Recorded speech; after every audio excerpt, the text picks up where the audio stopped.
రోజున ఒక సినిమా ఒకసారి చూడటానికే డబ్బులు ఇచ్చేవారు.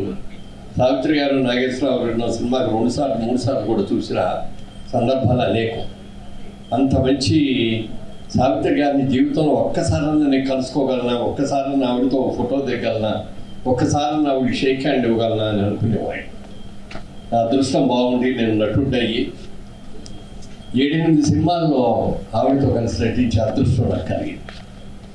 అన్ని చిత్రాల్లో కూడా ఆవిడ నాకు తల్లిగా యాక్ట్ చేశారు. ఎప్పుడు కూడా ఆవిడని నేను అమ్మానే పిలిచాను తప్ప సావిత్రి గారు అని ఎప్పుడు ఈ రోజున పిలవాలి. అలాగే ఆవిడ కూడా నన్ను అబ్బాయిని పిలిచేది తప్ప ప్రేమతో మురళీమోహన్ అని కూడా ఎప్పుడు పిలిచేది. అంత ఆత్మీయంగా ఉండేవాడు. చాలా చాలా ఆవిడ ఎంత గొప్ప నటి అనేది వాళ్ళకు గొప్పగా చెప్పక్కర్లేదు. ఆవిడ తర్వాత అలాంటి నటీమణి రాలేదు అన్న కూడా అది అతిశయోక్తి కాదు. ముఖ్యంగా మాయాబజార్ ఇక్కడ ఉన్న వాళ్ళందరూ మనందరం చూసే ఉంటాం. పెద్ద హిట్ అయింది. ఆ సినిమా రిలీజ్ అయిన తర్వాత ఈ సినిమాలో హీరో ఎవరు అని చర్చ జరిగింది. అక్కినేని నాగేశ్వరరావు గారు అన్నారట, హీరో అంటే హీరో హీరోయిన్ కలిపి డ్యూట్లో ఉన్నది ఎవరైతే వాళ్ళే హీరో, ఈ సినిమాలో నేనే హీరో అన్నారంట. ఎన్టీ రామారావు గారు వచ్చి నేను కృష్ణుడు వేషం సార్, కథ అంతా నడిపించేది నేనే హీరో అన్నారంట. ఎస్వి రంగారావు గారు వచ్చి అసలు సెకండ్ హాఫ్లో ఘటోత్కడు వచ్చాడు కానీ అసలు సినిమా లేచింది, ఆ సినిమాకి హీరో నేను అన్నాను. అప్పుడు పెద్ద మనిషి అన్నారట, మీరెవ్వరూ హీరోలు కాదయ్యా, ఈ సినిమాలో హీరో హీరోయిన్లు 2 కూడా సావిత్రేనయ్యా. ఆవిడ మాయా ఘటోత్కచుడు స్త్రీ రూపంలో చేసిన నటన దాని హైలైట్. ఆవిడ నిజమైన హీరో అని చెప్పి అన్నారు. అలా ఒక గొప్ప నటి. ఆవిడతో నాకున్న అనుబంధం నేను జీవితంలో మర్చిపోలేను. చాలా నేర్చుకున్నాను వాటికి కూడా. ఒకసారి చేసిన వాసన సినిమా మైసూర్లో షూటింగ్ జరుగుతుంటే ఆ షూటింగ్ చేసి నేను ఈవినింగ్ ఫ్లైట్కి వెళ్ళిపోవాలి. చాళుక్య హోటల్లోకి వెళ్ళి అక్కడ లిఫ్ట్ ఆన్ చేసి పైనుంచి అది కిందకు వచ్చింది. డోర్లు ఓపెన్ అయ్యగానే ఎదురుగా సావిత్రి గారు తెల్లటి చీర కట్టుకొని మంచి బొట్టు అది పెట్టుకొని చాలా అందంగా ఉన్నారు. అమ్మా చాలా అందంగా ఉన్నారు అన్నారు. నువ్వేంటి బాబు ఇక్కడికి వచ్చావు అన్నారు.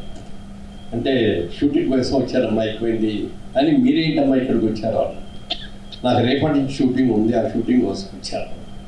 అమ్మా చాలా అందంగా చాలా చక్కగా ఉన్నారు, ఇదే మెయింటైన్ చేయడమ్మా అంటే మధ్యలో కొంచెం అనారోగ్యంతో తగ్గిన తర్వాత మళ్ళీ అంత అందంగా వాళ్ళు వచ్చారు. అలాగే బాబు తప్పకుండా అని చెప్పి అన్నారు. ఇద్దరు చెప్పి దురదృష్టవశాత్తు ఆ రోజు రాత్రే ఆవిడ డయాబెటిక్ కోమాలోకి వెళ్ళారు. అంటే ఆవిడ డయాబెటిక్ కోమాలోకి వెళ్ళబోయే టైంలో ఆఖరిగా ఆవిడ చూడగలిగింది నేను మాత్రమే. అలాంటి మహానటి చనిపోయింది అన్న తర్వాత కూడా మేము దుఃఖాన్ని తట్టుకోలేము. ఇక్కడే హైదరాబాద్లోనే అన్నపూర్ణ స్టూడియోలో నాగేశ్వరరావు గారు, దాసర్ గారి డైరెక్షన్లో మేము అందరూ కలిసి యాక్ట్ చేస్తున్న సినిమా. అప్పుడు వార్త తెలిసింది చనిపోయారు ఆవిడ. కాదు తట్టుకోలేకపోయాం ముగ్గురు కూడా.